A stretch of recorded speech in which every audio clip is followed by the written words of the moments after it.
Waan biltsiginnaani sirbaa qeenxee tokko gadhiistee jira. Jawaar Abiyyi wajjiniini wal argee kan jedhu waan kana irratti dubbachuullee hin barbaanne garuu dubbiin kuni sirriitti waan namas confuse gochaa waan jiruuf kana olola kana tarii maddi isaa biltsiginnaa ta'uu danda'a jennee yaadna.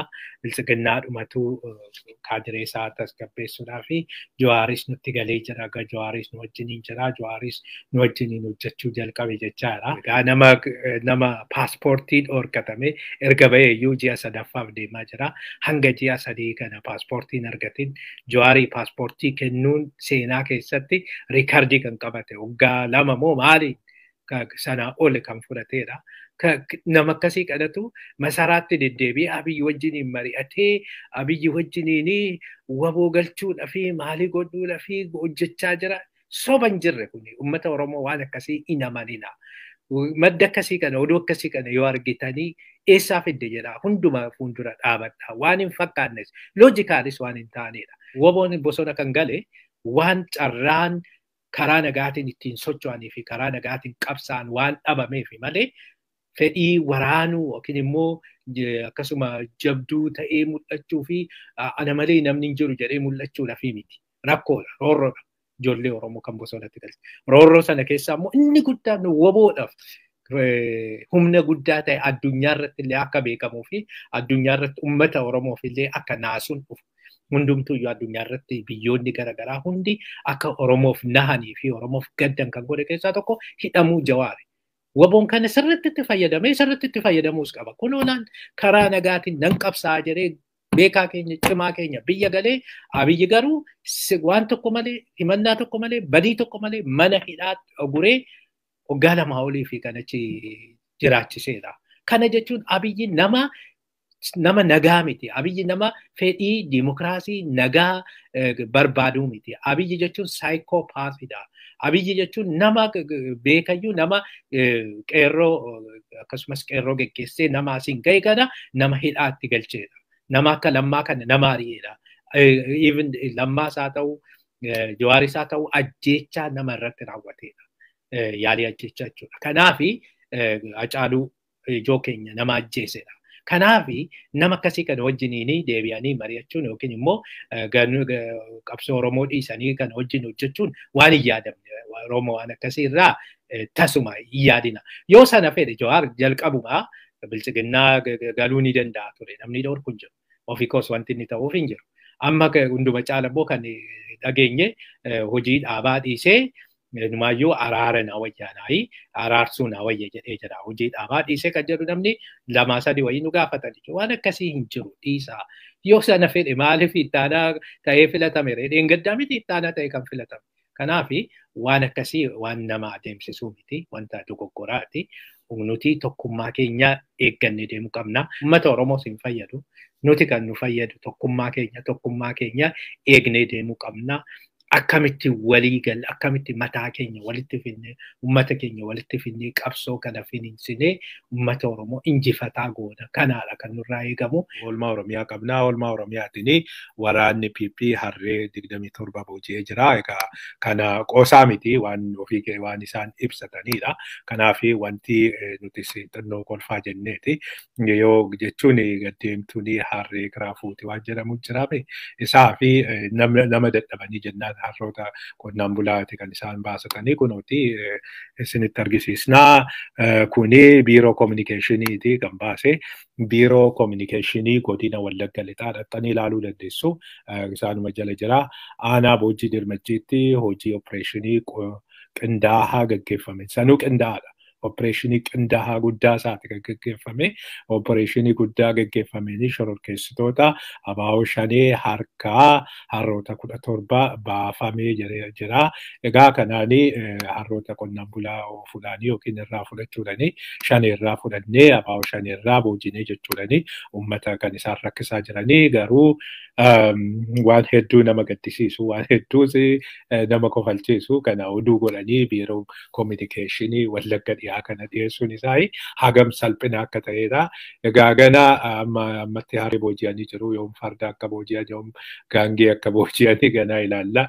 Kan hoolaa fi re'ee hagam akka ta'e ganaa ilaalla. Akkasumatti itti fufa fuulduratti wanti isaan hin boojine hin jiru. Harree diidoos yotti hin booji'u akkasumas bosonuu waraabessa leenca faas hin booji'u maaliif isaanis wabooti itti fayyadamaa abaa'oo shanitti itti fayyadamaa afaan isaaniitiin kanaaf isaan waan itti fayyadamaniif isaanis booji'anii fidu jennee yaadda. Egaa kana akka 4 kiiloo fidanii abiyyitti agarsiisanii fi opereeshinii qindaa'an kun haala akka gaariitti akka deemaa ture itti agarsiisu jennee yaadna. Kanaaf immoo gargaarsa akka gootaniif asumaan isin gaafannaa.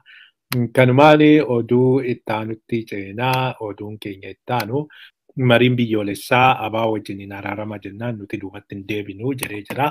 Kana kan jedhee Adam Faarati. Adam Faaraa har'aa faana wajjiniin gaaffiif deebii godhee jira. Gaaffiif deebii kanaanii yoo jarri warri 11 suni akkasumas mariin biyyoolessaa suni yoo abaa wajjiniin araaramaa akkasumas waboo wajjin araaramaa warra Tigraay wajjiniin abbuut wajjiniin humna ittisa Tigraay wajjiniin araaramaa nuun jedhee jennaan wanti nuti hin araaramneef hin jiru. Nuti yeroo hundumaayyuu wanta biyyattii kana nageenya hin fida jennee yaan hundumaayyuu hin goona jedhee jira. Egaa mee wajjumaanuu ilaallaa garuu wanti kun wanta gaariidha. Signaalii waan wayyaa kan argisiisu qaba. Araarri akka jiruu fi duras akkasuma jecha garasitti adeemanii kun eessa akka ga'uu fi akkamitti akka deemu egaa walumaanuu ilaallaa. Ajjechaan namaa itti fufee jira. Waan kana boru isin dhiyeessinaa. Harargee keessatti aanaa masalaatti wanta ta'edha. Boru otoo isin dhiyeessine wayyaa. Haati Taayyee waboo taatee deebitee egaa haadha Taayyee waboon yeroo darbe qabatee ture torban darbe qabee ture torban darbe Salaalee keessatti qabanii achiin booda gadhiisanii jiru. Egaa baga gadhiistan jenna ijoolleen keenya wanta namni dhuunfaa yookiin ilmi ishee bilisiginnaa ta'eedhaa fi miidhaan irra ga'uu hin qabu. Namni dhuunfaa namni tokko mirga qaba. Taayyeenis bilisiginnaa ta'uuf mirga qaba. Isheenis abaa'oo ta'uudhaaf mirga qabdi. Inni guddaan gadhiisuun waan gaariidha.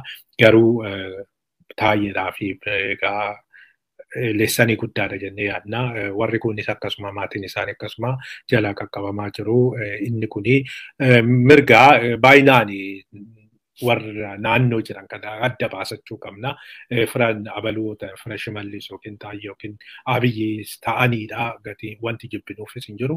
Namni akka dhuunfatti kan laaluu qabnu Abiyyi ofuma bakka bu'a malee eenyuyyuu bakka bu'u obboleewwan isaa yookiin namoota naannoo isaa firoottan isaa bakka bu'u. Taayyeenis haadhas abbaas yookiin maatii firoottan isaas bakka bu'u. Kanaaf baga gadhiistanii warra biraas akkasumatti gadhiisaa isiniin jenna. Oolmaa Tigraayinii gargaarsi Tigraayii itti fufee jira. Gargaarsi Tigraayii deemu egaa akkuma gaariitti deemaa jedhamee jira. Gaamma yeroo sadaffaadhaaf amma WFP'n gargaarsa gara Tigraayitti erguudhaa fi eeyyama argadheen jedhee jira. Kuni waan gaariidha. Haali amma jiruun wanti jedhamaa jiru waanuma hunda duraayyuu kan amma barbaachisu gargaarsa uummata sanaan ga'uudha.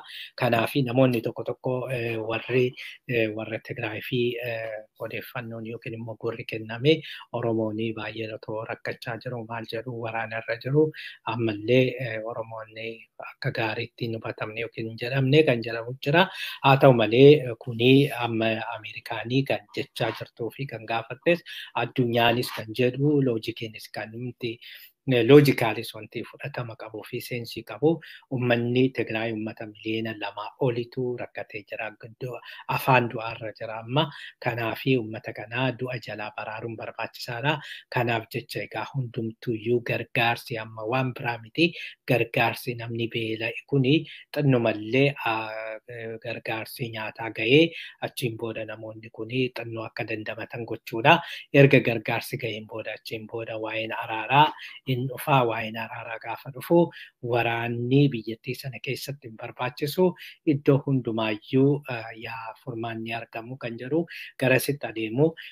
Garasitti yeroo adeeman egaa gargaa yookiin immoo araarri kuni araarri warra Tigraay qofa wajjiniin akka ta'u miti kuni fedhii Ameerikaas miti kanaaf waa'ee Ameerikaa jalatti hin kaasna garuu Ameerikaan hundumaa kan hirmaachise kan jechaa jirtu abaluu affeera kan jedhamu hin jiru kanaan egaa amma dursii gargaarsa kanatti gargaarsi immoo bifa gaariin deemaa jira amma yoo jidduudhaan dhaabachuu baatee yookiin immoo Abiyyi yoo itti ka'ee gargaarsa kana dhaabuu baatee yookiin immoo humnoonni finxaaleeyyii wanta kana yoo kaasuu baatanii amma gargaarsi kuni haaluma gaariin deemaa jira gargaarsi kuni itti fufeetuma dhaquu jira gama biraatiin kan jeequu malee araarsuu hin dandeenye kan goolii uumuu malee kan nagaa buusuu hin dandeenye Eritiriyaanii ammasii warra faannoo marsaa sadiif leenjistee jirti marsaa sadaffaa kanarratti yoo xinnaate nama 25,000 ol kan leenjii jedhameera kanammoo ifa kan godhe reediyoodhuma isaanii mataa isaati reediyoo Ameerikaa reediyoo Eritiriyaati reediyoon Eritiriyaa warri Amaaraa naannoo Omhaajaritti leenji'aa turanii Omhaajar jechuun egaa xinnumaa Humaraarraa fagaatti daangaa Eertiraa keessa kan jirtu karaa saniini warri Amaaraa karaa Walqaa'itti Tsagadee sanaanii karaa Humaraatiin achi galuudhaanii leenjii fudhachaa akka turanidha. Inni guddaan garuu kuniyyuu mataa isaatiin ragaadha. Biyyattiin Abiyyi beekatiif callise malee kuni yoo ta'u kuni ifatti himame addunyaa irratti himannaa guddaadha. Kuni Eertiraa akka malee salphisuu danda'a. Amma akka isaan jedhanitti keessa Abiyyis waan fedhii qabu fakkaata wanta kanaa yookiin immoo humna ittiin jaratti dubbatu hin qabu fakkaata malee fudhatama waan qabu miti. Biyyi tokko biyya namaa keessa galtee